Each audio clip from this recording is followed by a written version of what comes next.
ফুলকির আসল জন্ম পরিচয় এবার জেনে গেল রুদ্র। হ্যাঁ বন্ধুরা, এমনটাই দেখা যাবে। তাই সম্পূর্ণ জানতে ভিডিওটিতে লাইক দিয়ে চ্যানেলটি সাবস্ক্রাইব করে দেখতে থাকুন। গল্পের শুরুতে দেখা যাবে ফুলকি একটা দুঃস্বপ্ন দেখে ঘুম থেকে উঠে পড়ে। তখন রোহিত বলে, ফুলকি কি হয়েছে?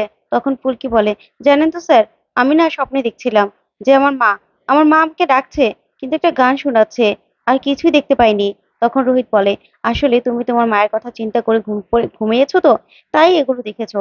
জানো তো ফুলকি, আমি যখন ডিপ্রেশনে ছিলাম না, আমি যখন বক্সিং থেকে বাদ হয়ে যাই, তখন কিন্তু নানা রকম চিন্তা আমার মাথার মধ্যে ঘুরপাক খেত, আর সেগুলোই আমি স্বপ্নে দেখতাম। বুঝতে পেরেছো? তখন ফুলকি বলে, কিন্তু স্যার, আমার না খুব জানতে ইচ্ছে করছে, কে আমার আসল মা বাবা। আমার মনে হয় আমার মাও যদি আমার মতো আমার জন্য অপেক্ষা করে থাকে, তাহলে কি হবে বলুন তো স্যার। আগে তো কোনোদিনও এসব কথা ভাবিনি। তখন রোহিত বলে, কেন ভাবছো আমি বলি। আসলে আগে তো তুমি ভাবতে জামাইবাবু কি শয়তানি করছে, জামাইবাবু এরপরে কি করতে পারে, এগুলো নিয়ে ভাবতে, তাই তো? এখন তা সেগুলো নিয়ে ভাবতে পারছো না, তাই মাথার মধ্যে কিছু না কিছু নিয়ে তো ভাবতে হবে। তার জন্য এসব ভাবনা আসছে। বুঝতে পেরেছো? তোমার পাকা দুষ্টুমিগুলো না আমি অনেক বুঝতে পারি। নাও, এবার ঘুমিয়ে পড়ো তো। তখন ফুলকি বলে, ঘুম তো আসছে না স্যার। তখন রোহিত বলে, আচ্ছা ঠিক আছে, আমি তোমাকে ঘুম পাড়িয়ে দিচ্ছি। তখন ফুলকি বলে, আপনি ঘুম পাড়িয়ে দিবেন? তাহলে তো আরো ভালো স্যার, তাহলে আমি সারা রাতই একদমই উঠবো না, এক ঘুমে রাত কভার করে দেবো। তখন রোহিত বলে, আচ্ছা ঠিক আছে, তোমার পাকামোগুলো তো আমি জানি, তাই না? এই বলেই ফুলকিকে ঘুম পাড়িয়ে দেয় রোহিত। ওইদিকে সকাল হলেই দেখা যাবে খবরের কাগজে বেরিয়েছে ফুলকি আর ধানুর নাম, যে ওরাই মিলে রুদ্ররূপ সান্যালের সব কুকীর্তি সবার কাছে ফাঁস করে দিয়ে রুদ্ররূপ সান্যালকে জেল হাজত খাটাচ্ছে। তখন এটা দেখে ফেলে সেই রাজমহলের ছোট রানীমা। তখন এটা দেখেই বলতে থাকে তার সেক্রেটারিকে, আচ্ছা, এই দুজন মেয়েই তো রুদ্ররূপ সান্যালের শাস্তি ব্যবস্থা করলো, তাই তো? তখন সেক্রেটারি বলতে থাকে, হ্যাঁ ম্যাডাম, একজন হলো ধানসিঁড়ি রায়চৌধুরী বাড়ির মেয়ে, আর আরেকজন হলো রায়চৌধুরী বাড়ির বৌমা। সে খুব ভালো বক্সিং করে। তখন রানীমা বলে, আচ্ছা, ধানসিঁড়ি রায়চৌধুরী, তা তো বিয়ে হয়নি, তাই না? তখন সেক্রেটারি বলে, হ্যাঁ ম্যাডাম, বিয়ে হয়নি এখনো।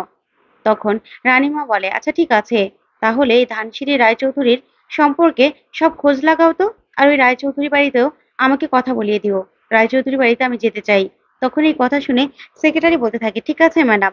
অন্যদিকে দেখা যাবে রোহিত আর ফুলকি নিচে নেমে আসে। তখনই তমালকে ফোনে কথা বলতে থাকে ঝিনুকের সঙ্গে।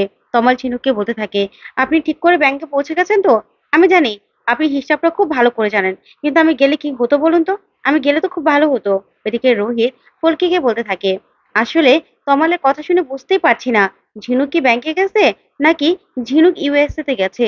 তখন ফুলকি বলে, আবার কি স্যার, আপনিও তো রাতে আমাকে ঘুম পাড়িয়ে দিলেন, তাহলে তমাল দাদা নিজের বউকে এরকম করে ভালোবাসতে পারবে না? তখন রোহিত বলে, ফুলকি, তোমার না এইসব পাকামোই আমার ভালো লাগে না। তুমি সবার সামনে সবটা বলে দাও, তারপর সবার সামনে আমাকে লজ্জায় পড়তে হয়। বুঝতে পেরেছো? হুটহাট করে কারোর সামনে কিছু বলবে না। তখন ফুলকি বলে, ঠিক আছে স্যার, ঠিক আছে। ওইদিকে তমালকে নিয়ে হাসাহাসি করতে থাকে পিয়াল আর ধানু। তখন তমাল ওদের সঙ্গে রেগে যায়। তখন ফুলকি হাততালি দিয়ে চলে আসে, আর এসে বলতে থাকে, এই তো ভালো হয়েছে।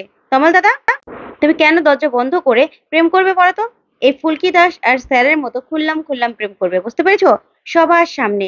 দেখো না আমরা কত সুন্দর করে প্রেম করি। তখনই এই নিয়ে রোহিত খুব লজ্জায় পড়ে যায়, বলতে থাকে, ফুলকি, তুমি যে কি বলো না। তারপর রোহিত বলে, হ্যাঁ, ধানসিঁড়ি তো ইওর অনার বলতে বলতে হাঁপিয়ে গেছে। এবার এবার ধানসিঁড়ি বিয়ে দেওয়ার কথা, বিয়ে দেওয়ার পালা, বুঝতে পেরেছিস? তখন পিয়াল বলে, আচ্ছা দাদা ভাই, বিয়ে তো দিবি, কিন্তু ধানসিঁড়িকে বিয়েটা করবে কে? তখন ধানু রেগে যার, বলতে থাকে, কি, আমাকে কেউ বিয়ে করবে না? তুই জানিস আমার জন্য রাজকুমার আসবে, রাজার ছেলে আসবে আমার জন্য, আমাকে রাজার ছেলে সে বিয়ে করে নিয়ে যাবে। তখন এই নিয়ে সবাই হাসাহাসি করতে থাকে আর খুব আনন্দ করতে থাকে। ওইদিকে দেখা যাবে রুদ্র জেলের কয়েদিদের খাবার দিচ্ছিল। তখনই সেখানে সেই মাদুলি চোর চলে আসে, আর এসে বলতে থাকে, স্যার। তখন রুদ্র বলে, সবাই তো আমাকে তুই তামারি করে কথা বলছে, তুমি কে ভাই, আমাকে স্যার বলছো? তখন মাদুলি চোর বলে, স্যার আমাকে চিনতে পারছেন না? আমাকে দিয়ে ওই যে ফুলকি দাসের মাদুলিটা চুরি করিয়েছিলেন, তারপরে তার ভিতরের লেখাটা পাল্টে দিয়েছিলেন, মনে পড়ে? মনে পড়ে আপনার? তখনই রুদ্র মনে পড়ে যায়। তারপর রুদ্র বলে, হ্যাঁ তো কি হয়েছে, এবার কি আমাকে উদ্ধার করবে নাকি? তখনই মাধুরী চোর বলে, না না স্যার, আসলে ভিতরে কাগজটা না আমি ফেলাইনি, সেটা না আপনি চাইলে আমি দিতে পারি, তবে 10,000 টাকা লাগবে। তখন রুদ্র বলতে থাকে, কি বলছিস ভাই তুই, মাথা ঠিক আছে? আমিও আমার অবস্থা দেখছিস, আমি এখন টাকা কোথা থেকে পাবো? তখনই কয়েদি সেই চোরটা বলতে থাকে, স্যার কি করবো বলুন তো, আমার বাড়িতে না খুব সমস্যা, আমার বউটার কাছে টাকা পয়সা নেই, তাই এই কাগজটা না আমার বউটার কাছেই আছে। আপনি 10,000 টাকা দিলেই আমার বউ সে কাগজটা বের করে দেবে। তখন রুদ্র বলে, আচ্ছা কাগজটার মধ্যে কি লেখা ছিল তুই দেখেছিস? তখন সেই চোর বলে, আসলে স্যার ওটার মধ্যে না একটা মন্ত্র জাতীয় কিছু লেখা ছিল। আসলে জন্ম তারিখ টারিখ কিছু একটা হবে। তখন রুদ্র বলতে থাকে, আচ্ছা ঠিক আছে, আমি বরং তোকে ভেবে তারপরে জানাবো আমি টাকা দেবো কিনা, ঠিক আছে? তারপরে মাদুলি চোর বলতে থাকে, ঠিক আছে। ওইদিকে দেখা যাবে নিউজ পেপারটা রোহিত পায়। তখনই রোহিত, ফুলকি সহ সবাই মিলে নিউজ পেপারটা দেখতে থাকে। তখনই সেখানে জেঠুমনি আসে আর এসেই বলে, আচ্ছা এটা আমি পড়বো, ঠিক আছে? তারপরে জেঠুমনি বসে পড়লেই চারপাশে দাঁড়িয়ে পড়ে। তারপরে দেখা যাবে জেঠুমনি সেই নিউজটা সবাইকে পড়ে শোনাতে থাকে। তখনই জেঠুমনিকে সেই রানীর সেক্রেটারি ফোন করে আর ফোন করে বলতে থাকে, হ্যাঁ আমি রাজমহলের রানী হার হাইনেসের সেক্রেটারি বলছি। তখন জেঠুমনি বলতে থাকে, হ্যাঁ হ্যাঁ বলুন। তখন সেক্রেটারি বলতে থাকে, আসলে আমাদের রানী হার হাইনেস আপনার সঙ্গে দেখা করতে চায়। তখন এই কথাতেই জেঠুমনি বলতে থাকে, তা কবে কখন দেখা করবেন? তখন সেক্রেটারি বলে, উনি নিজেই আপনাদের বাড়িতে আসতে চান।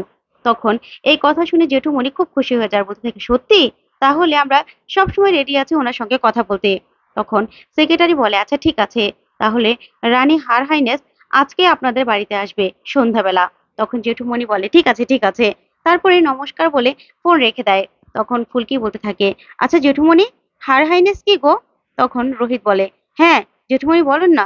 তখনই জেঠুমনি বলে, আসলে আমাদের 30 কিলোমিটারের মধ্যে একটা রাজমহল আছে না? তখন রোহিত বলে, হ্যাঁ রয় চৌধুরী বাড়ি শুনেছিলাম। তখন এই কথাতেই জেঠুমনি বলে, হ্যাঁ ওই বাড়িরই ছোট রানী, রানী হার হাইনেস ফোন করেছে। তখন রোহিত বলে, আচ্ছা ওনারা তো বিজনেস করে, কিন্তু হার হাইনেস পদবিটা কি?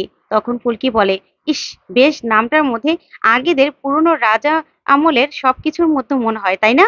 কি ভালো লাগছে, যেমন সবাই প্রণাম জানাচ্ছে, সবাই একসঙ্গে বসে কথাবার্তা বলছে। তখন রোহিত বলে, ওরকম কিছুই না ফুলকি, ওগুলো না গল্পেই হয়। তারপরে জেঠুমনি বলে, আসলে ওনাকে আমরা সম্মান জানিয়ে হার হাইনেস বলি, বুঝতে পেরেছো? তাই উনিও আমাদের বাড়িতে আজকে সন্ধ্যাবেলা আসবে। তখনই ফুলকি বলতে থাকে, আচ্ছা জেঠুমনি কেন আসবে? তখন জেঠুমনি বলে, সেটা তো আর আমি জানি না রে ফুলকি। তখন ফুলকি বলে, বেশ, আমার কাছে না বেশ ভালো লাগছে। তারপর রোহিত বলে, হ্যাঁ তোমার তো কোনো কিছু পেলেই হলো, তাই না? তোমার কাছে ভালো লাগছে, কিন্তু কেন আসছে সেটাই তো বুঝতে পারছি না। তখনই ধানুর মুখটা শুকিয়ে যায়। আর তখন পিয়াল বলে, আহারে ধানু, তোর মুখটা শুকিয়ে গেছে তাই না? তুই তো আবার ভাবিস যে রাজকুমার আসবে তোকে, কিন্তু রাজকুমার আসছে না রে, এটা তো রানী আসছে, হার হাইনেস। তখন এই কথা শুনেই ধানু রেগে যায়, বলতে থাকে, এগুলো কি বলছিস? হ্যাঁ কি বলছিস? তারপর জেঠুমনি বলে, বাবা ধানু, তুই তো দেখছিস রাজার ছেলে ছাড়া, রাজকুমার ছাড়া এখন আর কথাই বলতে পারিস না। তখন এই নিয়ে সবাই মজা করতে থাকে। তারপরেই দেখা যাবে জেঠুমনি হৈমন্তী আর অরুণাকে ডাকতে থাকে আর বলতে থাকে, কই গো তোমরা, আজকে আমাদের বাড়িতে রানী হার হাইনেস আসবে। তখন এই কথা শুনে হৈমন্তী সহ সবাই খুশি হয়ে যায়। ওইদিকে দেখা যাবে রুদ্র তেওয়ারিকে ফোন করে। তারপরে তেওয়ারিকে বলতে থাকে, তেওয়ারি ভাই, ওই যে তোমার মাদুলি চোরের কথা মনে আছে? ফুলকির মাদুলিটা যে চুরি করেছিল? তখন তেওয়ারির মনে পড়ে। তারপরে রুদ্র বলে, তার বউয়ের কাছে গিয়ে 10,000 টাকা দিয়ে দেবে, আর ফুলকির মাদুলির মধ্যে যে কাগজটা ছিল সেই কাগজটা নিয়ে আসবে, বুঝতে পেরেছো? আমার মনে হচ্ছে ওটার মধ্যে আমরা কিছু একটা পেতে পারি। তখন তেওয়ারি বলে, আচ্ছা ঠিক আছে দাদা, হয়ে যাবে কাজ। এই বলে রুদ্র ফোনটা রেখে তারপরে মাদুলি চোরকে বলতে থাকে, নে কাজ হয়ে যাবে। তারপরে রুদ্র মনে মনে বলতে থাকে, আচ্ছা ফুলকির এই জন্ম রহস্য নিয়ে কি কোনো কিছু কোনো কিছু আমি করতে পারবো? তখন এই কথাগুলো ভাবতে থাকে রুদ্র। তো বন্ধুরা, এবার কি তাহলে ফুলকির জন্ম রহস্য জানতে পারবে রুদ্র? তোমাদের কি মনে হয় কমেন্ট করে জানাও। ধন্যবাদ।